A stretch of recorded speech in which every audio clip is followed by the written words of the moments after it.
Ngayon natin titingnan kung may ano na siya, may hinog na yung mga pinya na binalot ni Auntie V. Kasi binalot niya to, gawa ng yung dagang bukid talaga. Sila yung nauunang nag-ani ng aming mga pinya. Di ba nakakainis lang. Hindi silang nagtanim, tapos sila yung nauna. Yan. Yung mga pinya namin dito, meron kaming Del Monte at meron din po kaming Hawaiian. So, dalawang klase po yung aming pinya dito. So, yung Del Monte talaga yung matamis. Pero para sa akin, paras lang naman silang dalawa, matamis na. Kasi, meron akong mga suki na dito na talagang nagustuhan nila yung pinya namin. So, ayan. Titingnan ko kung may nahinog na at dadalhin ko sa, sa aking suki.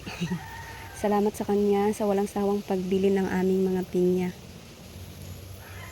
So ito pala yung mga pinya na itinanim ni Auntie ng 2 years ago or 1 year pa ba? Kalimutan ko na. So tingnan natin tong isa kung meron na bang nahinog dito. Ay wow. Ay, nahinog na nga. Nahinog na yung isa.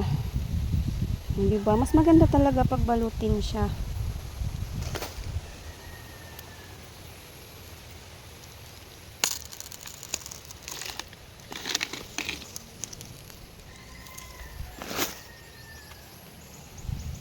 So, ito namang isa. Tingnan natin. Oops. Ayan, nahinog na rin siya.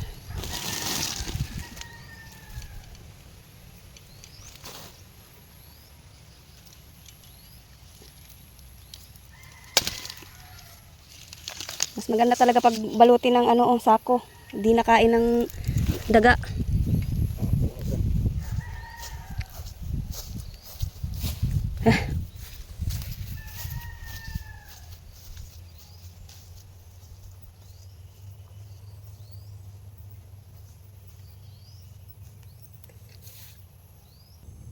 So dito naman tayo sa kabila. Ang hirap, hindi pa ako makalakad. Kaya natin to. Titingnan natin dito banda kung may nahinog na kasi sayang naman. Ito, hilaw pa. Ay nako. Kinain pa rin. Kinain pa rin ang daga. Ano ba yan? Binalot na siya pero wa-epic. Wa-epic sa daga. Kinain pa rin. So, ito naman. Tingnan natin. Sana hindi ito nakain. So, ito siya. Tingnan natin. Yan, medyo dilaw na, okay na to. Bago na siyang kuhanin. Okay. Perfect. Sayang yung isa, nakain talaga.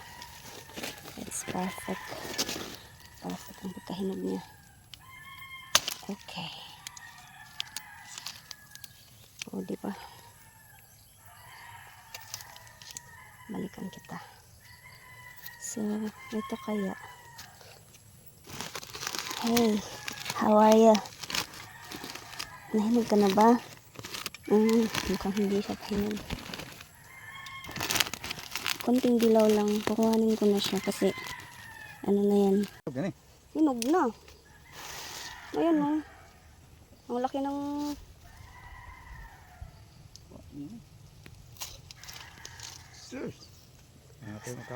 kaya nga dapat pala kinuha ko na kahapon yan eh. Sana pala talaga kinuha ko na.